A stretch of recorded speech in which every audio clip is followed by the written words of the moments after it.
Olá pessoal, muito boa noite a todos e a todas. Eu me chamo Tadeu Pereira, sou professor, mestre e doutorando em Ciências Contábeis, na linha de estudos de governança, gestão de risco, controles internos, compliance também do setor privado.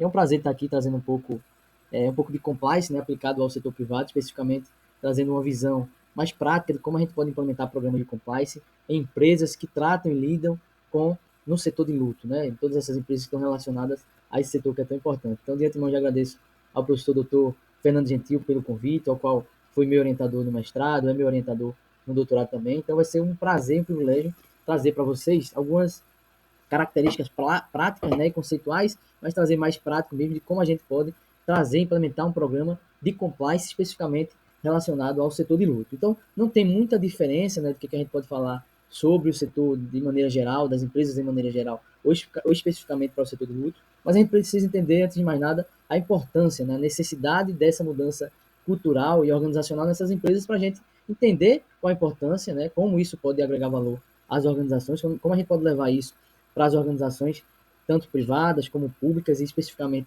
também para organizações relacionadas ao setor de luto. Mas antes disso, a gente precisa passar um pouco nessa divergência, né, nessa diferença entre esses três macroprocessos, assim dizendo, né, três macroconceitos que tanto se fala. A gente, antes de mais nada, precisa entender que governança, né, ele é o macro, é o processo macro, é o que vocês estão vendo agora, já viram, né, muitos conceitos, mas a governança em si é o macro, então é aquilo que dá direção para a organização, seja pública ou privada. Então, governança, seja pública ou corporativa, é quem vai dar o direcionamento. Então, lá nos conceitos, tanto do IBGC, né, nos conceitos conceituais mesmo, de governança corporativa, ele diz que é essa, né, o ambiente são os mecanismos que dão direção à organização, seja pública ou privada. Então, nós temos um conceito claro e um pouco diferente de gestão que a gente vai ver, que é a governança, que surgiu lá, né, da ideia da direção ao navio, ou seja, é quem vai direcionar a política organizacional da entidade, seja pública ou privada. Então, dentro dessa governança, que a gente construi ali todos os mecanismos organizacionais, a estrutura organizacional da empresa, os mecanismos de competências, de requisitos mínimos para ocupar cargos, tudo isso vai estar dentro da governança, que muito se parece aquela ideia de gestão de qualidade dentro de uma organização, né? E aí, nesse processo todo, né, de governança, da planejamento, da direção, a gente tem riscos, né, envolvidos, e isso entra uma etapa, subetapa da governança, que é a gestão de risco, ou seja, a gente quer dar direção a alguma coisa, e nesse meio, nesse caminho, nós temos riscos, vários riscos, e aí a gente precisa fazer a gestão desses riscos para minimizá-los, aceitá-los, ou mitigar esses riscos até que a gente alcance o objetivo proposto. E aí, para mitigar esses riscos, nós utilizamos medidas de integridade, ou seja, medidas de controles internos que são implementados, né, para reduzir ou minimizar esses riscos, ou seja, mitigar esses riscos. Então, a grosso modo, nós temos a relação, né, desses três temas que são centrais da governança corporativa, dos programas de compliance, de integridade, gestão de risco, com todo envolvido. Então, a gente trata a governança como um macro processo, né, nessa formulação, e aí a gente entra com a ideia de, primeiramente, separar o que é governança do que é gestão. E aí, provavelmente, vocês já viram, né, essas ideias, governança da direção, gestão é quem bota a mão na massa.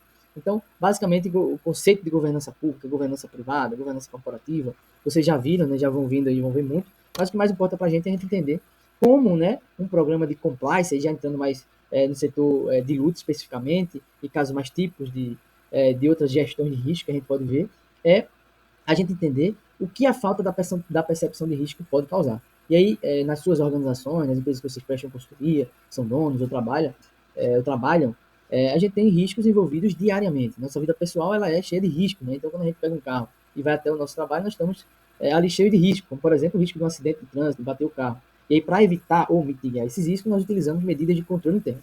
Então, por exemplo, veja como a falta de percepção de risco pode causar, né? Nós temos dois países aí que passam, né, por sucessivos terremotos, já são causas comuns porque estão ali ligadas às placas tectônicas, muito próximos, que é o Japão e o Haiti. Então nós tivemos lá no Haiti, desculpa, em 2010, um terremoto de mesma escala, 7.0, que tivemos no Japão em 2016, né, um terremoto de 7.0. E aí qual foi a diferença? Qual é a diferença para esses dois países? Para o Japão a gente tem apenas 20 mortes, mas no Haiti a gente tem 250 mil mortes, né? É basicamente gestão de riscos, tá? Nós temos um país do lado esquerdo, né, do lado esquerdo de vocês, o Japão, que trata a gestão de riscos de terremoto de uma maneira muito profissional, vamos assim dizer, desde a cultura organizacional, a cultura das crianças na escola, que são ensinadas com cartilhas debaixo do braço, a como eles devem se situar numa situação de terremoto, desde muito cedo eles são ensinados, né, como lidar com situações de terremoto, então todo esse treinamento da população, desde as suas construções estão preparadas para receber esse tipo de evento extremo, né? Do outro lado nós temos o Haiti, que é um país muito pobre, claro, mas que não se preparam, né, não se preparam para esse risco como deveriam, por já passarem por isso, e aí a causa disso é que um sofre muito mais do que os outros. E essa é a mesma percepção que as empresas, né, e aí as empresas do setor do luto não seriam diferentes. Existem riscos envolvidos na atividade do setor do luto, né? Então toda essa parte de governança, de gestão de risco e a implementação desses controles internos para reduzir esses danos são importantes. E aí um dos grandes cases, né, que a gente utiliza nas empresas, né, que a gente pode atuar na implementação de um programa de compliance, um programa de integridade, que a gente possa mapear os processos, identificar os gargalos daqueles processos, né, identificar os riscos que existem naqueles processos, e aí implementar medidas de controle interno, e aí a gente entra no programa de compliance. Né? Como que a gente pode implementar um programa de compliance nessas empresas, especificamente nas empresas do setor do luto? Antes de mais nada, quais são os principais objetivos, né, da gente ter um programa de compliance, um programa de integridade? Um dos objetivos é a própria promoção, né, da ética integridade empresarial, e aí na tentativa de reduzir riscos legais e reputacionais da própria organização. Então imagine que nós temos grandes empresas, né, grandes cemitérios privados, que se não bem pensado a sua reputação da organização, sobretudo que grandes cemitérios, grandes empresas corporativas do setor privado têm relação com o setor público, né, através de PPPs, de concessões, outras linhas, é preciso ter muito cuidado nisso, então implementar medidas éticas de integridade pode mitigar, né, o risco de reputação da empresa. Além de garantir a conformidade com a própria legislação, né, os padrões de mercado, e além disso, o principal ponto, né, o principal objetivo de um programa de compliance em uma empresa do setor de luto ou qualquer outra empresa é engajar todos os colaboradores, né, tanto colaboradores internos como externos, nessa cultura de compliance, a cultura de integridade. Então, a principal ideia é aumentar essa cultura mesmo, é transformar a cultura para a gente reduzir riscos para empresas, riscos até financeiros, patrimoniais, de reputação. E como é feito esse processo, né? Como é que a gente implementa um programa de compliance, assim, sendo muito mais direto para vocês, muito mais rápido.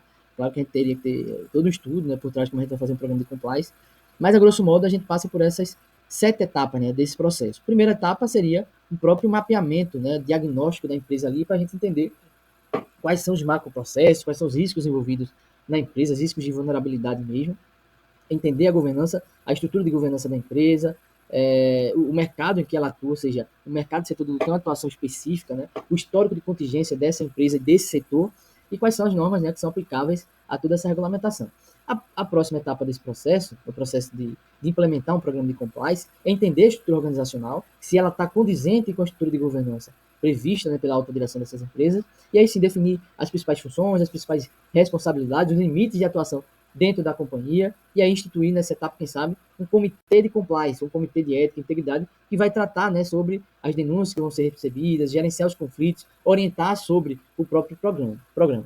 Um próximo passo, depois de feito esse diagnóstico, entendido a parte de estrutura organizacional, sugerida a criação de um comitê de integridade, é planejar mesmo o desenvolvimento desse projeto, né, desse programa. E aí, detalhando as etapas, os prazos, os custos, eu tenho uma ideia aqui mais ou menos, e vou trazer para vocês qual é o escopo, né, quais são os prazos que a gente pode usar para definir algumas atividades e algumas ações na implementação desse programa. E aí, já na execução mesmo do programa, a gente vai criar as políticas, né, de integridade, ou seja, as principais políticas, a principal dela é o Código de Ética e Conduta dos funcionários, depois de terceiros, outras políticas anticorrupção, de confiabilidade, política LGPD, tudo é definido no processo de implementação do programa de compliance. E aí são criados, né, os canais de denúncia, outros controles para mitigar os riscos envolvidos no processo, de todo o macroprocesso da empresa. E aí, por fim, criado, né, esse ambiente do programa de compliance, todas as normas, as regras, o canal de denúncia, os controles, tudo bem preparado, chega a fase de planejamento.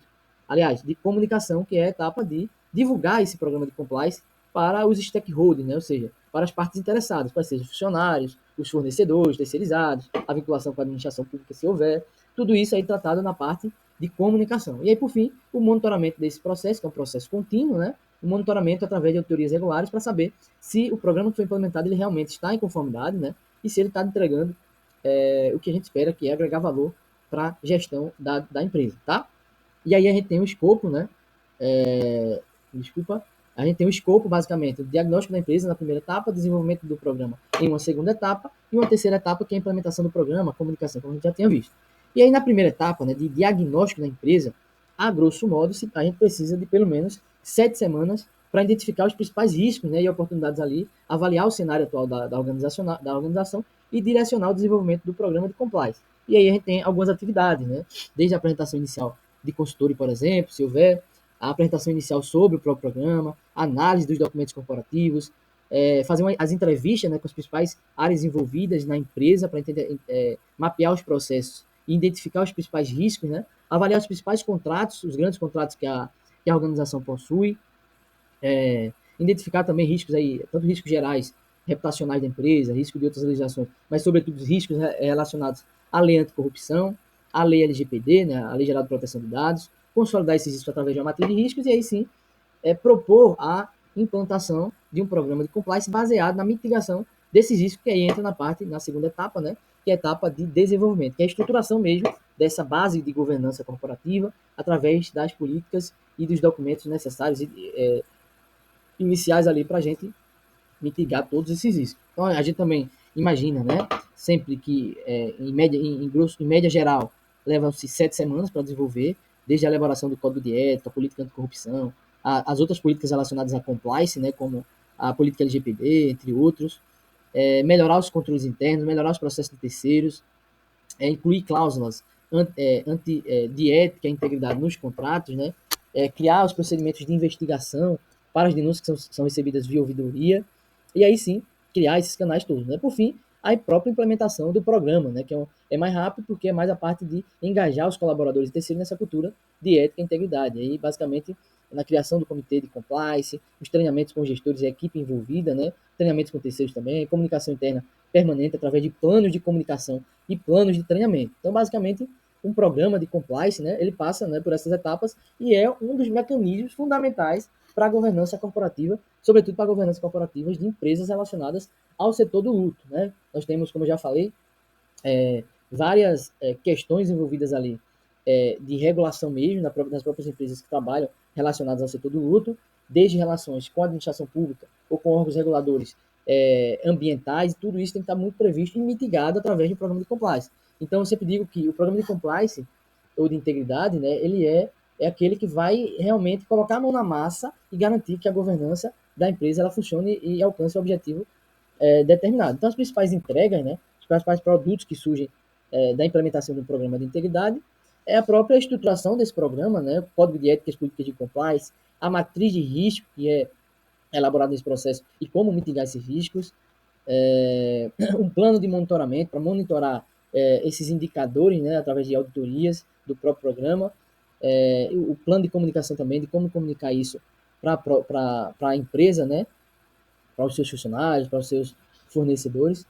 E por fim é isso, pessoal. Assim, eu tentei trazer aqui em 15 minutos para não tomar muito tempo de vocês, da importância e como a gente pode implementar, como passo a passo, para a gente implementar um programa de compliance ou um programa de integridade em uma empresa corporativa do setor do luto, tá? Nós temos aí uma prática muito diversificada, a gente tem algumas regulações que exigem que essas empresas do setor do luto tenham programas de compliance, programas de integridade, muitas controladorias, órgãos de controle interno, até órgãos de controle externo, como TCU, TCE, eles vêm exigindo que algumas empresas participem de algumas licitações, de PPPs, elas têm um programa de integridade, então, mas eu falo que o programa de compliance, integridade, ele vai além disso, né? Ele tem uma exigência, uma necessidade para a empresa, que vai além dessas exigências regulatórias, ou que se vocês estejam, que a empresa de vocês estejam participando de alguma licitação, alguma coisa desse tipo. Mas que isso é importante para a organização, tá? Então, qualquer tamanho de organização, ela cabe um programa de compliance. Aí vocês podem perguntar às vezes, mas isso é caro? Isso pode ser caro, né? Criar um canal de denúncia, às vezes contratar uma consultoria para isso. Realmente, talvez pode ser caro para empresas de pequeno porte ou médio porte, mas todo o programa de compliance ele é específico para cada empresa. Então, cada empresa tem seus macroprocessos, cada empresa tem seus riscos, então cada um vai ter um custo diferente. E aí o que eu posso dizer é que existem, que toda empresa comporta um programa de compliance e isso não é custo. Isso é investimento porque, em algum momento, você está mitigando o risco que pode ser prejudicial à própria continuidade da empresa. Então, assim, existem mitigações, né, através de controles internos que você só percebe na implementação do programa de compliance e de como isso é relevante para evitar que a empresa amanhã deixe de funcionar ou feche suas portas. Então, era isso um pouco que eu queria passar para vocês. Obrigado pelo espaço ao professor, obrigado pelo convite. E estou à disposição caso alguém queira tirar alguma dúvida. Meu Instagram é Tadeu Pereira ODG, ou o professor Tadeu Pereira também tem outro perfil. Então, quem quiser mandar uma mensagem, conversar comigo, bater um papo, a gente está à disposição. Muito obrigado, boa noite e boa aula a todos.